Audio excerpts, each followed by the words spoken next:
Welcome back to another episode of Vet Clinic Convos. Today, my guest is Dr. Gina Sandor. How are you today? I'm doing well. How about yourself? I am doing well. I'm not in my usual office, so I had to make a makeshift podcast studio here in my girlfriend's room. So here we are. Well, I'm trying to make sure the tiny human cannot be heard in the background. My son is being a terror this morning. Oh boy. Well, I think he'll probably be as respectful as he can be, and if not, I think the tiny human will be of great character to this episode. So I don't think you need to Dad worry has about him it. outside, so hopefully we won't hear any of it. Great. Well, just to kind of kick us off, do you want to kind of tell me a little bit about yourself, your background, and kind of how you got into the being a veterinarian? I'm from Tennessee, born and raised, and I went to undergrad at UT Martin, and then I ended up going to veterinary school at UT Knoxville. So been across Tennessee, and I mean, I've wanted to be a veterinarian since I was like in second grade. So it kind of just was something I'd always wanted to do. I know some people don't kind of feel that calling until much later in life. So it's just something that I don't know if I'd see myself doing anything else. Yeah, it's kind of nice to. I mean, I'm pretty fortunate that I kind of wanted to go into business, and I found that out when I was like 15. So while I try and help other people as much as I can, it is very fortunate to know what you want to do very early. Yes. So I also just kind of a little bit more background, if you don't mind. Can you tell me a little bit about the practice that you work at? I work at Cheatham County Animal Clinic, and they are I mean, it's starting to get to that point where you don't really find anything that's not corporate. So they're still Hmm. privately owned. I work with my boss. She just bought the practice, I want to say about 3 years ago. Okay. But prior to that, it was owned by another doctor. But it's pretty much a all women practice. We do have one relief veterinarian that comes in, and that's a guy. But it's pretty small town. I mean, our staff, I think we have about 15 on staff, so it's a pretty small clinic, and it's kind of like a transitioning area because we are so close to Nashville that Oh, okay. we have a lot of people that are moving out this way because they want that kind of, I guess, suburban, rural life. And then they also want to be Mhm. close to the city. So we have a very mixed clientele. We have those that have like lived here all their lives, and then we have those that are working in Nashville and just come here to live. So we see a lot of like higher end clientele as well. So that makes sense because whenever you told me you work at a small practice and then you said you have 15 staff members. So I'm in Louisiana and I have seen some very small practices and it is a lot less people than 15. So Really? I imagine that it's because you're very close to Nashville and you're getting a lot of that. So that makes a lot more sense. So is there anything that you would say is unique about the practice that you work at? And it's Cheatham County. Am I saying that Yes, correctly? yes, Cheatham Okay. County. I mean, the big thing is that it's privately owned and it's an all female practice. And so, I mean, I guess that is true. yeah, That's it's, becoming more of a rarity these days, but yes, yes. But yeah, I guess the location is just kind of unique too, just because of where it is. I mean, we had right down, I want to say about 5 minutes down the road is where they filmed Nashville. So, I mean, it's in okay. an area where we have a lot of people that are in the music industry and in the Hmm. film industry. So we do see a lot of that clientele as well. Okay. Well, that's not a bad thing at all. I think that's actually very cool. Yeah. I don't know how many other practices get to help with celebrities Yeah. and their pets. So, one of the things whenever I was first trying to put things together, when I knew that I was going to have you come on, I noticed that one of your most recent, and maybe I'm wrong, but kind of what you list as is one of your specialties is the dietary needs, and I guess trying to think of not a dietitian, but that's kind of where some of your focus is at. Is that correct? So I'm very invested in getting my patients to their ideal weight. So it's Okay. more about that caloric intake and like trying to calculate what's best for them. I'm by no means a nutritionist, but I do know Okay. how to like point my clients in the right direction, especially if they want to do like home-based diets and then they actually want to like cook for their pets. So it's a lot more than just throwing something in a stove and cooking it and giving it to your dog. So there's a lot of discussion that goes on. So is there anything specific that like the first thing that comes to mind when you think about that maybe other just again we're trying to make this to be valuable to other people in the veterinary space. What are some of the kind of just go to from the hip uh, tips that you give when it comes to whether it's people trying to make their own diet for their pet or whether it's just general advice on trying to get the pet to their ideal weight? So I advise you to talk to your veterinarian. Your veterinarian's the first step. So they will be able to kind of point you in a direction. Usually with my client, if they want to do like a home-based meal, I'm lucky that UT Knoxville College of Veterinary Medicine, they have a board certified nutritionist on staff. So we can actually do kind of like a telecommunication with them and they can Mm-hmm. kind of point my client in the direction of like what they need to be doing diet wise. There's also a really awesome program called Balance It, and it's something that anybody can look up. And what it basically does is it helps owners balance a meal for their pet. And they also have they have the supplements that you need to add to the food because a lot of owners don't really realize that you can't just use a diet. You have to actually put in multivitamins for those micro minerals that they need and everything. That makes sense. I Yeah. mean, I feel like I've been taking more vitamins and Yeah. supplements separately. So, I mean, I'm not surprised that you have to do the same thing Yeah. for your pet. So, bringing it back, I guess, to your practice, what would you say is the biggest contributing factor to the success of your practice? And I know you're not the head, I know you're an associate veterinarian, but still, what kind of would you say attributes to success over where you're at? I really think it boils down to communication. So, I mean, if we are an open book with our clients, we're also able to be that platform for our clients if they need like specialty care. We have a really good relationship with the referral facilities around us, and we're actually getting more in the area, which is great, so that we have that option for our clients. So I really do think it's all about communicating with our client and also understanding our client and what their needs and wants are as well. Yeah, no, I mean, I definitely believe. I mean, one of the things I've been focusing on, both for myself personally and for professional career, is improving my communication. I think it's literally one of the most important things. Hell, it's part of also why I started a podcast. Uh, Yeah. but no, that makes sense, and I guess yeah, that is really a lot nicer now that you have specialty hospitals coming in the area Mhm. to help things out. Is there a specific or what can you kind of like take me through just I know I'm not as industry expert but just what a lot of those communications are like between a specialty hospital versus I guess a general practice like the one you're at. So as far as like communicating with our clients, I know you guys do check that we use Pet Desk at this point in time. So Mhm. they're able to like send us a text if they need something that's very simple, like, hey, my pet needs a refill on their heart medication.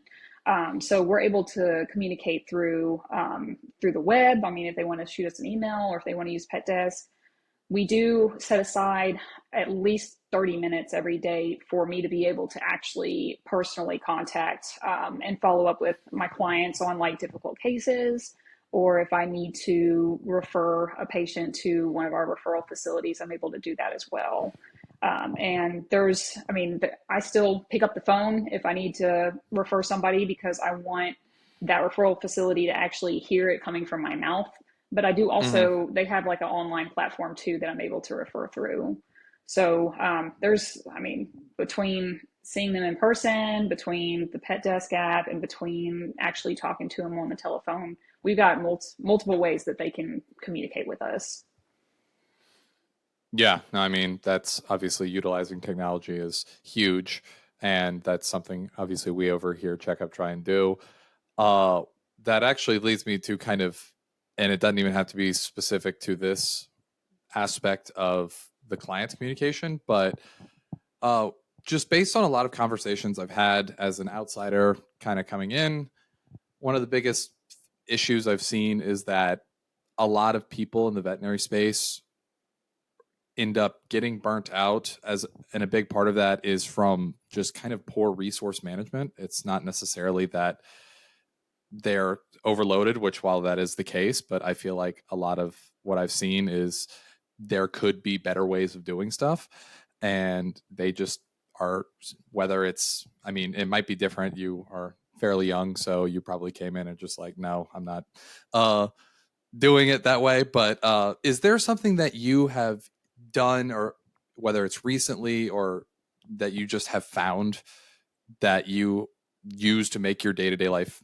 more efficient, easier, etc., just kind of for somebody else to be able to pick up on and go, hey, that's really good, that could help me out? Yeah. So you have got to make it about your own time. So when I did graduate, and you say I'm young, but I've been almost out a decade now. So my You're first still job, young. yeah, first job was, it included on call, and I was the only one there at night, so there was no staff with me. It was awful. And then we had not much time off. And that's one Mm-hmm. thing that I've really, as far as like this job that I'm at now, I mean, I've been there since my first job. So there's definitely that borderline where it's like, okay, I've got so much time in a day for my clients, but there's also a time where I need to just turn things off. So at home, I mean, at 8 p.m., my phone goes on do not disturb. So I'm not going to hear anybody past that point. But yeah, during the day, as far as like trying to do time management, usually in the mornings, it depends on if I'm the surgeon for the day. So we have surgery days. Uh-oh, you blinked out a little bit, but you're back. I'm Okay. back. Okay, yeah. Sorry. Okay. Yeah. So, yes. So in the mornings, if I'm doing surgeries, I have so much time that I'm going to be able to put together as far as like getting my drug protocol together, getting everybody ready for surgery, do the surgeries, communicate with the client that they're doing well after surgery. So having that time put aside for those particular communications. And then afternoon, usually I'm doing appointments, and then discharges are later that afternoon. But most of the time, I'm able to communicate with the owner, like what they need to be doing post-operatively on the phone. And then my assistant will go over the discharges when they come to pick up. And then we also have everything in writing. That helps. So you got to think of people and how, yes, how they learn. So you can talk to me and all that will go out. I'll get like 10% of that information. I'm the Most same of it way. will go out the window. So I have to have it written down. Yeah, written down, or you have to like show me and I have to do it myself. So you just got to remember that people don't really Mhm. learn the same. So being able to communicate in multiple aspects. But I already forgot what the It question was was. Something basically about time so just management, figuring right? out what's something that you have done or you currently do that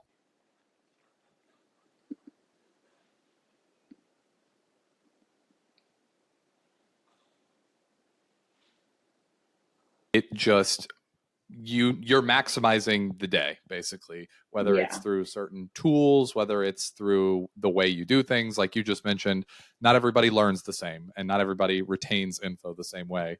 I mean, my girlfriend is an engineer and it's very hard to hear her explain what she does. I'm like, you need to almost make a PowerPoint for me so I can see it visually, since that's how I Yep. learn. So um no, I think that's huge. Just making sure that everybody learns the way that they learn, because if not, you're going to have that breakdown of communication, which Yeah. is the important thing that we just discussed. Well, and as far as time management goes, I'm lucky that I'm at a clinic that we have a set schedule. So, I mean, Mm-hmm. it's not walk in. That was my first job too, where anybody and everybody could walk in. But we Mm-hmm. do still have some of those clients. I mean, especially if they come in on like an emergency, we at least set like, I think it's two like 45-minute slots aside for like same day visits. So if we have somebody that calls that morning and is like, my pet's really sick, can we be seen? We have that ability to be able to see them and not double book ourselves. So that's also really kind of key to time management at my clinic, is Hmm. that having that ability to be able to schedule the way that we do. Yeah, no, I mean that makes sense. I'm seeing that that's the trend. Is even if you are schedule only, you still have some kind of just time set aside just in Hmm. case, and I imagine that helps make things a lot easier. So Yes. when it's not when stuff hits the fan, or not if, but when. Uh, Yes. so yeah, no, that definitely makes a lot of sense. So leading on the last question I had of just kind of what specifically, this is more I guess for your life, so what is the one of the best or most worthwhile investments you've ever made, whether it's in for time, energy, you've done it with money, etc. Um, I'd probably have to say sitting down and talking to a financial advisor. So when you come out and you're green and you have $200,000 of debt, it's like, okay, where do I go from here? But I didn't really kind of think about that until I was in, there's a program, it's called Power of 10. And it's a leadership program that's, I think Tennessee and Alabama do it. I don't know if there's any other areas, but we actually got to sit down and discuss with, I think it's Tony Bartels. He's on Venn, and he kind of walked us through like the way that we could save on our student loans and like how to prepare. And so that really got me thinking about sitting down with somebody that would be able to help out with the financial aspect of my life. And so my husband and I were lucky. We went to undergraduate school with a friend of ours who that is all he does. And so right before, it was almost right before our son was born, we sat down and he kind of walked us through how to set up an investment account and how to get our wills together and all those fun things that nobody really likes to think about. But it does make you feel a lot better after you do it all. Especially, I'm glad you touched on that. It's blowing my mind how I feel like wills aren't even considered when it comes to stuff like that. Like, Yeah. I know it's a morbid topic, but I was talking with my mom who told me that my uncle was just like, "No, I don't have a will." And they're just like, "Well, why not?" And he's just like, "I don't have anything." And then he just started mentally recounting, and he's like, "Holy shit, I need to get a will." Uh, so sometimes it's the stuff that you don't think about is actually some very important thing that you need to take care of. But no, that's a very good point. I sometimes forget about that too, and I think it's also something that is underutilized, especially coming from an industry that isn't financially literate necessarily, to say. Not saying that in Yeah. a bad way, saying that in just, I mean, I know that I've worked with the people that used to teach. They used to teach a business school or a business classes at the LSU Veterinary School. Since I'm in Baton Rouge, but they no longer do that. So, um, besides that, Yeah. They really need to have a business every year of that school.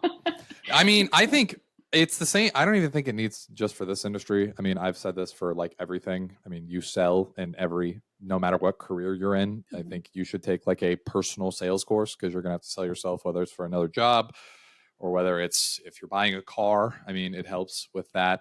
Uh, but yeah, so I'm all for that. So speaking of, I guess, school, is there any advice that you have and would give to a young person, whether they're in vet school or kind of just getting started, maybe in the front lines at the reception staff at a practice? Um, they want to make this their career. What advice do you have for them? Start young. So if you're really wanting to do it, you really need to get involved when you're young, because that will Hmm. really let you see what goes on in reality at the clinic. If you're able to, pick up after poop and vomit and blood and pee and all the fun stuff. All the fluids. Yes, all the bodily fluids. But the other thing is, talking to them about, look, this is going to be a huge investment. I mean, vet school is not cheap. So trying to get them prepared of, okay, how are you going to pay for vet school? What type of loan are you going to get? when are you going to need to pay this off? What's the interest rate? Things like that. So maybe even getting a financial advisor before you even consider veterinary school to get you prepared for that. That would probably be what my top recommendation would be for them. Yeah, no, I mean that's definitely an important thing that I don't even think is again unique to veterinary space. I think there's a lot of people that just might gung ho at something and not even think that they're about to take on a ton of student debt just to go to school. So I think that is a fantastic point, and it seems like that has been a key to your career is actually playing things very smart financially. Trying to. My biggest debt is my loans. Everything else, I mean, the only other debt I have is our mortgage, which is less than my student loans now. Wow. But yeah, the car is paid off. So yeah, it's one of those things. It's like, well, I'd be debt free, but student loans, that interest rate, man. Yeah, it's a tough one. Yeah. So, what trends are you kind of seeing in the veterinary space, and what are you, whether it's you personally or your practice, is trying to do to best keep up with those changes and to kind of try and stay ahead of the curve? Um, are we talking like trends as far as like advancement in medicine or like work-life balance? We can do both. I mean, Okay. it just kind of any. I mean, yeah, it's always a different. Somebody's interested in a different topic. Somebody's interested. I mean, whether you're even a doctor, whether you're just in management, whether you're a specialist, whether you're not. I mean, it's kind of this one's a free for all question. It was Yeah. just based on where you personally see the veterinary industry going. What do you do to either stay ahead of it? What do you do to kind of prepare for it? Things like that. Yeah. So, I mean, I'll focus on work-life balance. So my clinic is probably one of the few that I have at least 2 days during the week off back to back, and then we don't work Sundays, and we're only open until about 1 on Saturday. But then at least once a month, sometimes twice, I get a 5-day weekend. So I'm off from Friday until Tuesday. And that's That is nice. usually, yeah. And so when people hear that, they're like, are you joking? And I'm like, no, and I don't have any on call either. So that's nice. That's But also yeah, very that, nice. yeah, very, very big seller for me when I got this job was they were like, we try our best to give you the time off with your family that you need, but you're also, still going to make what you need to make to get your salary plus production. So I would take this when I took this job at first, I took a $10,000 pay cut, but in the long run, I have made that back more than enough. So And yeah. is that related to just out of my pure? Um, I just like to ask a lot of questions. Sometimes is that due to production? Due to production as far as me making more. Yeah, or Um, is that just so no, my base salary has increased about 40,000 from when I mhm. started to now, and then I also get production on top of that. So And do you mind breaking down production for me so my if you don't mind? production it does not have any negative accrual. There are some companies that do that. If you make negative, then you owe them at the next time around.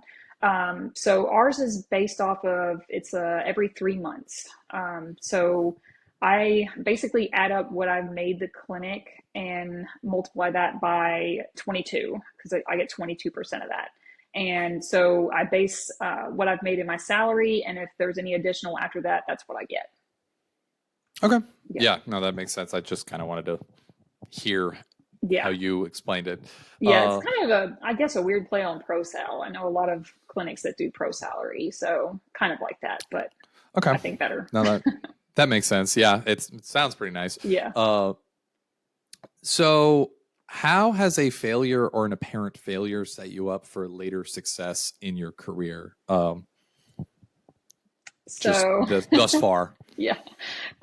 When I was in undergraduate school, the veterinarian that was on staff told me I would not make it into vet school. And I took that personally. You showed him. So here I am.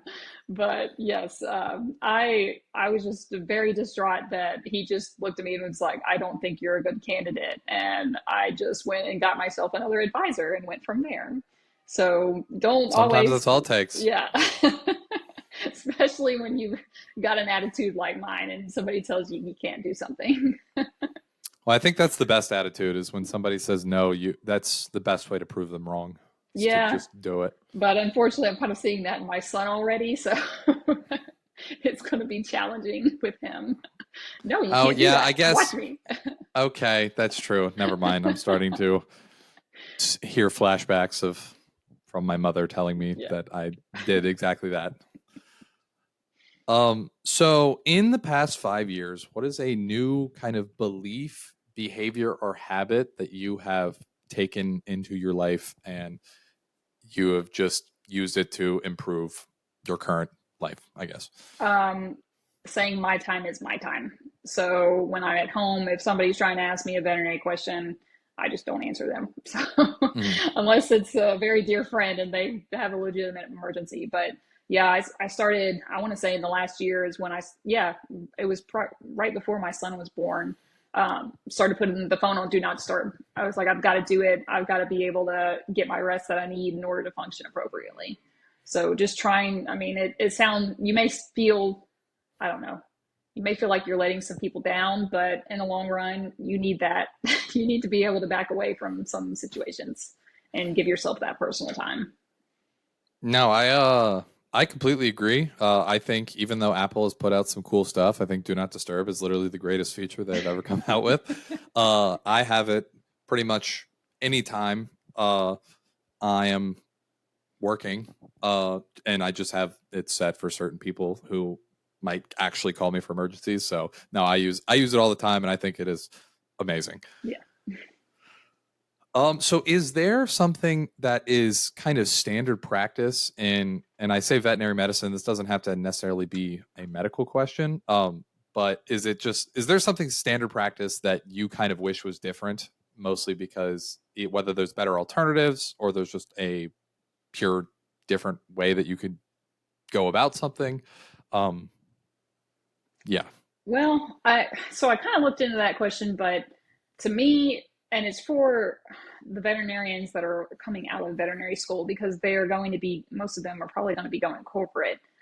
We really need to get rid of the non-compete clause. It is ridiculous. And so, I mean, if you just imagine trying to go to a corporate and then your first year out, most of the time, most people do not stay at their first year job, at least in veterinary medicine, which is also something that needs to be changed. But they're working for this corporate. They find out, hey, I really don't want to do this anymore. I want to go somewhere else. That corporate owns so many hospitals in the area and then say that they can't compete within like a 20-mile radius. I mean, some people that makes them, I mean, they'll have to like move out of state in order to get a different job. So Mhm. I don't see the purpose of having a non-compete clause in veterinary medicine anymore. And I know that's typically standard practice at this point. And it's okay if you don't know the answer to this, but is that how it is in human medicine too? I really don't Is it know. typical? Okay. I Cause haven't asked. that's, Yeah. I mean, I understand. I'm just saying this from my perspective. I actually had to do a non compete yesterday, but it was only for 6 months. But I mean, that doesn't make any sense. You're correct. I also get where they're coming from, but yeah, I mean, I guess the real thing I'm wondering is how likely does that hold up in other areas? Mm-hmm. Because obviously, especially if they don't do it in human medicine, I don't, it makes no sense here. Like Yeah. that is, it's kind of just how it is. And I kind of just, maybe it's just me coming in. I kind of just compare the two since it seems human medicine's obviously further ahead than veterinary medicine. So, yeah, I was just curious on um, what your thoughts might be on that. I mean, I know that's a very big one right now. I've been reading all about the kind of non compete situation with veterinarians. So, um, it seems like um, I guess backing up, are you noticing if it's changing at all, or is it kind of just I know only just now there's being talked about? Yeah, I know. I want to say the last like AVMA conference, that was something that was being discussed. I didn't get to go to that. I went a couple of years ago in Mhm. Chicago, and they were talking more along like should technicians be called nurses and that thing. But yeah, I do know that it's in discussion. I haven't really seen like an update recently. I usually try Mhm. to check the boards like once a week while I'm at work just to see if there's anything else going on. But Mhm. yeah, I'm pretty sure it's still in discussion, and we're hopefully leaning towards getting rid of it, but we'll see. Okay. Well, that's kind of everything I have. I don't know if you have anything else you might want to talk about, if there's anything else you might just want to plug. I don't know. I'm pretty easygoing. I don't really plug anything. I don't have anything Okay. personal, so Okay. Well, I appreciate the time. Very insightful. I think a lot of people will take your story into account, especially I know for me and younger people trying to get into this industry. It obviously one of the best ways I think to learn is to learn from people who've done it before. mhm. I appreciate the time. Thank you so much for coming on, Yeah. and um, thank you for listening to another episode of Vet Clinic Convos. Thank you.